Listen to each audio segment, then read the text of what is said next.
तुम्हाला न्याय मिळवून देण्यासाठी इथे आलो आहे। आणि तुमची लढाई हे आम्ही महाविकास आघाडी म्हणून विधानसभेत लढू आणि त्या माध्यमातून आपल्याला न्याय मिळवून देऊ हा विश्वास या ठिकाणी मी व्यक्त करायसाठी इथं आलेला। पुढे ते असे म्हणाले, भ्रष्टाचारामध्ये बरबडलेलं सरकार आहे, ही लालपरीच थांबली पाहिजे असा उद्देश या सरकारचा आम्हाला पाहायला मिळतो आहे। सगळीकडूनच चुना लावायची व्यवस्था भाजपने केली।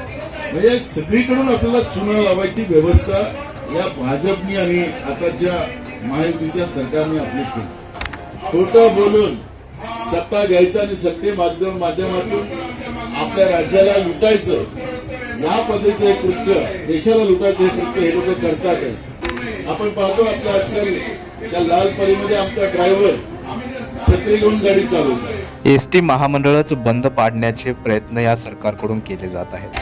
की आज महाराष्ट्रातलं आपलं हे सगळ्या गोरगरिबांसाठी चालणारं हे महामंडळ, एसटी महामंडळ हेच बंद करायचा प्रयत्न हे लोक करतात आहे। आवर्जून बघा पूर्ण व्हिडिओ। त्या निमित्तानं कालपासून आज अशा 2 दिवसाचा आपण या सरकारला इशारा दिला होता की आमच्या ज्या मागण्या आहेत त्या मागण्या आपण पूर्ण करा, नाहीतर आम्ही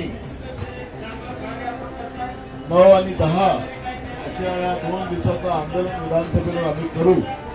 पण सरकार शेवटी गेलेलं आहे, इंडियाच्या काचेपेक्षा जाड झालेलं एक सरकार आहे, भ्रष्टाचारामध्ये बरबडलेलं सरकार आहे।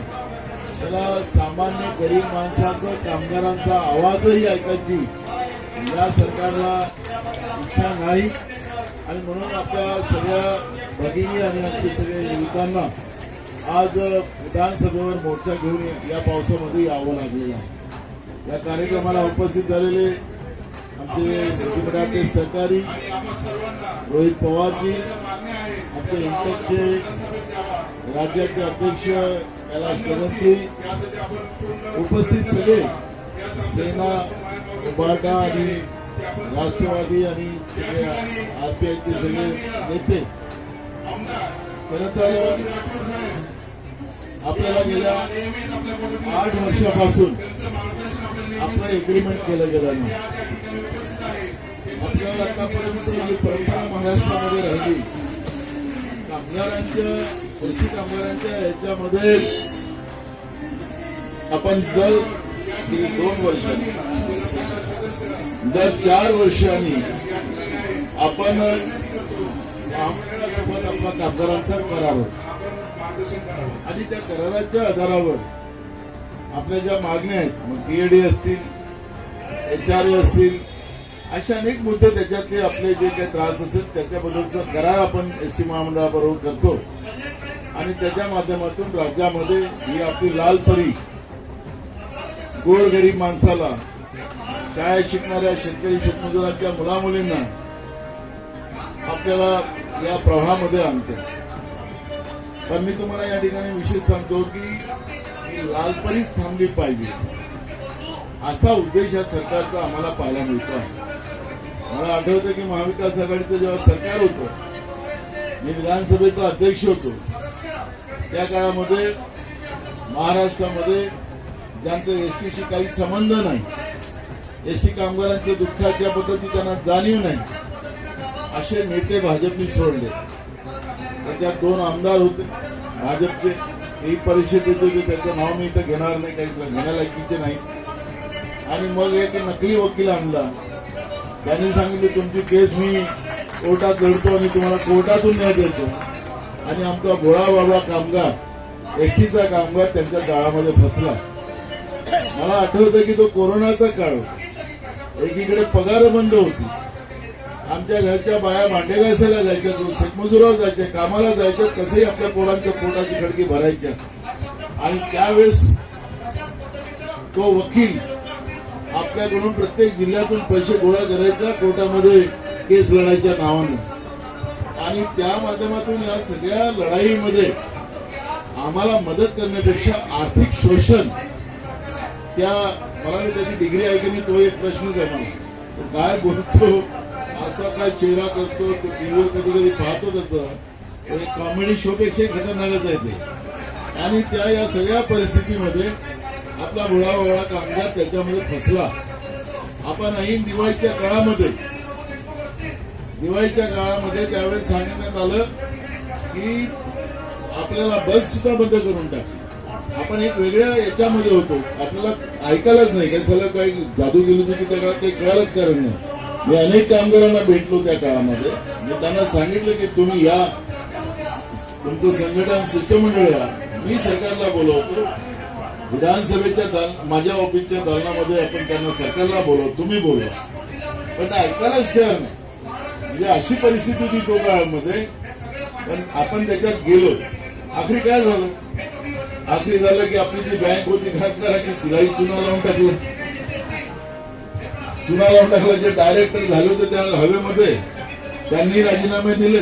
पुढे बोलताना ते असे म्हणाले, म्हणजे सगळीकडून आपल्याला चुना लावायची व्यवस्था या भाजपनी आणि आताच्या महायुतीच्या सरकारने आपली केली. आणि म्हणून मी आपल्याला सांगतो की कामगारांचं दुःख समजण्याची क्षमता फक्त महाविकास आघाडीमध्ये आहे. आज आम्ही हा प्रश्न आमच्या मुंबईच्या महिला त्यांचा आणि तुमचा मी विधानसभेत मांडणारच होतो. पण सकाळी काल तिकडे भूकंपाचे धक्के लागले, तो मुद्दा उपस्थित केला आणि प्रशिक्षणाच्या तासानंतर हा प्रश्न आम्ही उपस्थित केला होतो विधानसभेत. पण सरकारला महाराष्ट्रामध्ये मराठा आरक्षणाचा आणि ओबीसी आरक्षणातला जो मुद्दा घेऊन आपसामध्ये दोन समाजाला बांधून ठेवलं, धनगर समाजाचा वेगळा इश्यू करून ठेवला. आणि 13 तारखेला जरंगे पाटलांनी आंदोलनाचा इशारा दिला, त्या इशाऱ्यामुळे हे घाबरलेले. आम्ही सांगितलं की विधानसभेमध्ये चर्चा करा. विधानसभेचं सभागृह चालू आहे, विधानसभेचं अधिवेशन चालू आहे.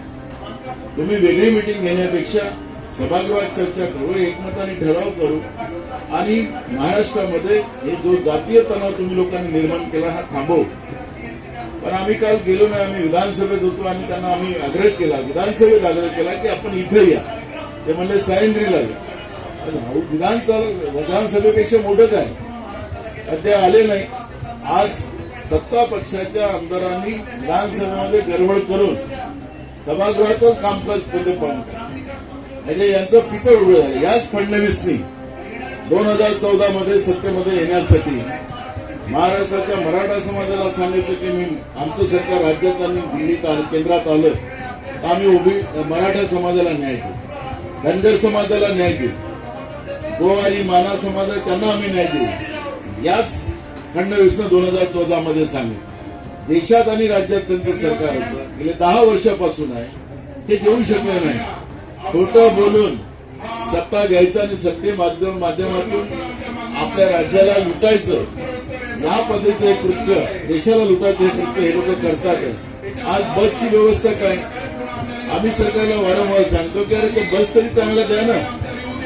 आपण पाहतो आपल्या आजकाल त्या लालपरीमध्ये आमचा ड्रायव्हर छत्री घेऊन गाडी चालवतो, पॅसेंजर पाणी गळतात त्याच्या अंगावर, पॅसेंजर छत्र्या घेऊन आपल्या बसमध्ये बघतो. कधीतरी महाराष्ट्रामध्ये लालपरीची ही अवस्था होती आणि लाडली बहीण करायला निघाले झाले होते. सांगायचं तात्पर्य असं की अशी दुरावस्था या महाराष्ट्रात करून ठेवली की त्या दुरावस्थेचा परिणाम आहे की आज महाराष्ट्रातलं आपलं हे सगळ्यात गोरगरिबांसाठी चालणारं हे महामंडळ, एसटी महामंडळ हेच बंद करायचा प्रयत्न हे लोक करतात आहे. कदापि त्यांचा हा उद्देश आम्ही सफल होऊ देणार नाही आणि तुमची लढाई हे आम्ही महाविकास आघाडी म्हणून विधानसभेत लढू आणि त्या माध्यमातून आपल्याला न्याय मिळवून देऊ हा विश्वास या ठिकाणी मी व्यक्त करायसाठी इथं आलेला. मला आपले 2 दिवसाचं धरणे आंदोलन हे वाया जाणार नाही. उद्या विधानसभेचं कामकाज सुरू झाल्यानंतर हा विषय रोहित पवार साहेब आम्ही सगळे मिळून विधानसभेत मांडू आणि आपल्याला आपल्या प्रश्नाची वाचा फोडू एवढा विश्वास मी या ठिकाणी देतो आणि माझे 2 शब्द पूर्ण करतो. धन्यवाद.